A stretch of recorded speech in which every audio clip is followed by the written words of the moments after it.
On টিভির পক্ষ থেকে এই মুহূর্তে রয়েছে নন্দন, এবং বুঝতেই পারছেন একটা ফিল্ম ফেস্টিভ্যাল চলছে। দ্য সারপ্রাইজিং পার্ট ইজ স্পোর্টসের উপরে ফিল্ম ফেস্টিভ্যাল। আমার ডান দিকে রয়েছেন রঙ্গন মজুমদার, আর বাদিকে শঙ্কর পাল। সবচেয়ে টাফ প্রশ্ন যেটা করতে চাই সেটা হচ্ছে, আমাদের দেশ মুনি ঋষিদের দেশ, এতগুলো মুনি ঋষি জন্মানোর পরে সন্দেশখালি হয়, সেখানে কি স্পোর্টস পার্সনরা আদৌ কাউকে ইন্সপায়ার করতে পারে? একটু যদি বিস্তারিত বলেন। দেখুন, রাজনীতি থাকবে, দেশে কম রাজনীতি থাকবে, কিন্তু রাজনীতির সাথে সাথে যে সোশ্যাল যে অ্যাসপেক্টটা, সেই অ্যাসপেক্টটাকে কোনো সময় অগ্রাহ্য করা যায় না। মিলিয়ে দিই, রাজনীতি মানে দেশে গরিব তৈরি করা নয়, কিন্তু আমাদের দেশে হাজার হাজার কোটি টাকার গল্প বলে গরিব তৈরি করা হয়। সেখানে সচিন, গাভাস্করকে দেখলে আমরা ইন্সপায়ার্ড হই। কিভাবে ইন্সপিরেশন স্পোর্টসকে পলিটিক্সের উপরে নিয়ে যাবেন? দেখুন, স্পোর্টসের সর্বজনগ্রাহ্য একটা অ্যাকসেপ্টেন্স আছে, সর্বজনগ্রাহ্যতা রয়েছে। সবাই খেলতে ভালোবাসে, যার হাঁড়িতে ভাত চড়ে না তারাও কিন্তু খেলার মাঠে যায়, এবং এখানেই হলো মানে অন্য মানুষকে আরো বেশি উদ্বুদ্ধ করে তোলার বীজ বপন হয়। তখন যখন তারা তাদের জীবন সংগ্রামে বেঁচে থাকার তাগিদে সেই খেলা খেলতে যায়, বাড়িতে হাঁড়ি চড়ছে না, অথচ তারা খেলার মাঠে যাচ্ছে। শুধু সন্দেশখালি নয়, শুধু একদম ভারতবর্ষের উত্তর থেকে দক্ষিণ পর্যন্ত যে কোনো জায়গায় ছবিটা কিন্তু একই রকম। ফলে খেলাটা অনেক বেশি আক্রমণাত্মক দেন রাজনীতি, অনেক বেশি পেনিট্রেটিভ এবং সুদূর প্রসারী। এবং তাহলে আর একটা প্রশ্ন এবার বলেছি, যেহেতু কড়া ইন্টারভিউ করব, অলিম্পিক গোল্ড মেডেল পাওয়ার পরে আমাদের দেশের লোকেরা চিনতে পারে একজন ম্যারি কমও ছিল, এইটাকে কিভাবে দেখেন? মানে তৈরি স্টেজ ক্লাস 1 থেকে ক্লাস 12 আমরা তাকে চিনলামই না, হঠাৎ করে একটা ম্যারি কম যখন সে তার যুদ্ধে জিতলো, তখন দেশ রিকগনাইজ করলো, চাকরি দিল। তার মধ্যে কত যুদ্ধ সে হেরে এসছে বা জিতে এসছে, এইটাকে কি করে ওভারকাম করবেন? এইটা একটা, আমি বলবো এটার প্রতিভা একটা। আমরা আগে দেখেছি যে অনেক দিন আগে খেলা, সেই যে ছোটবেলায় আমরা দেখেছি চোর খেলা, লুকোচুরি খেলা, এটাও কিন্তু একটা খেলা ছিল। এই খেলাটা আমাদের এখান থেকে আস্তে আস্তে হারিয়ে গেল, কিন্তু এটা নেই এখন আর। এটা খেলা এখন পরিসরটা বেড়ে গেছে, খেলার পরিধিও বেড়ে গেছে। মানে রিয়েল ওয়ার্ল্ডে চোর আর পুলিশ চলে এসছে, খেলা হারিয়ে গেছে, রিয়েল ওয়ার্ল্ডে চোর আর পুলিশ চলে এসছে।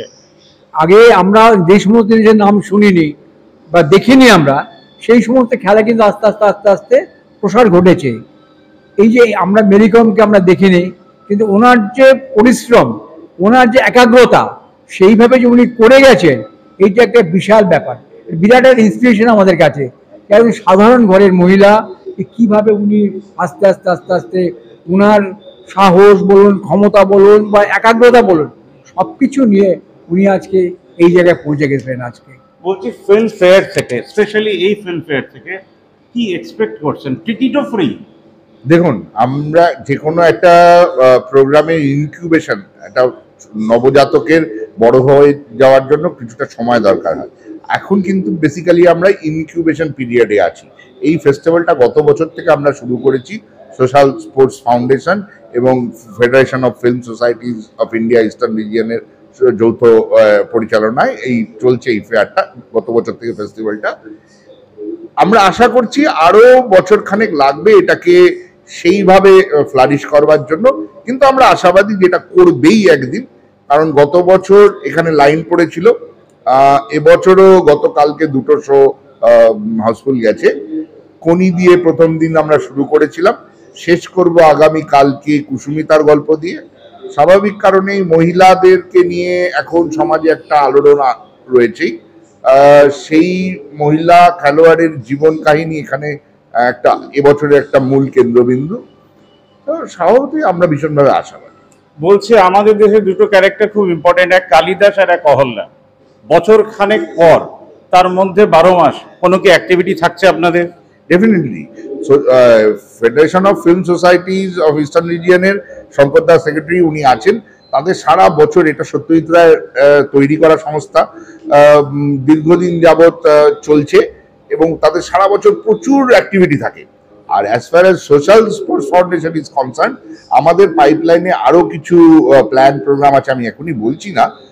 কিন্তু সেটা সবকটাই সোসাইটি এবং স্পোর্টসকে একসাথে যাতে জুড়ে নিয়ে কাজটা হয়। কারণ অনেকেরই একটা অভ্যাস আছে যে খেলার সাথে ব্যবসা জুড়লেই অনেকে নাক ছিটকান, কিন্তু সেটা যে করা যায় সেটা ডালমিয়াজি ক্রিকেটের প্যাকেজিং করে দেখিয়ে দিয়ে গেছেন যে কিভাবে হতে পারে।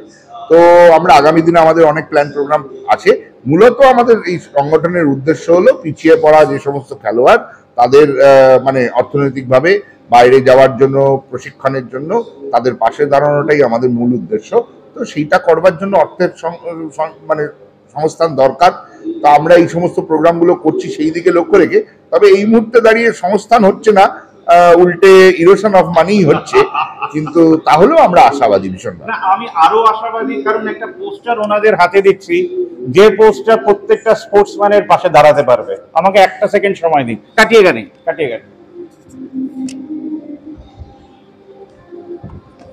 Social award for schools of India, schools of Bengal specially. আমি যে পোস্টারটা দেখাচ্ছি তারপরে আমি স্ক্রিনে দেখিয়ে দেব।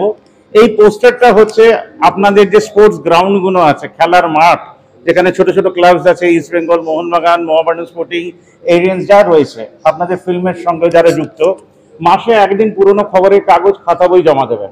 যারা খবর কাগজ পড়েন না, দয়া করে পড়তে শুরু করুন, কারণ ডিজিটাল আপনাকে খাওয়াবে না। এআই আসছে, তাই আমাদেরকে অনেক বেশি প্রো পিপল কাজ করতে হবে। সেটাকে যে বিক্রি করলেন মাসে একটা দিন, সেটা যে ফান্ড জেনারেট করছে সেটা হচ্ছে সোশ্যাল ফান্ড অফ ইন্ডিয়া। 20% হচ্ছে সেই সংস্থার উন্নতির জন্য, 80% টাকা আপনি স্পোর্টস পার্সনদের উপরে খরচা করুন। ক্লাস 1 to ক্লাস 12 এর জন্য স্পোর্টসের উপরে স্কুল খুলুন। যারা ড্রপ আউট হচ্ছে তারা যেন স্কুলে ফিরে এসে আবার পড়তে পারে, আর খেলাটাকে গ্র্যাজুয়েশন সার্টিফিকেট দিন।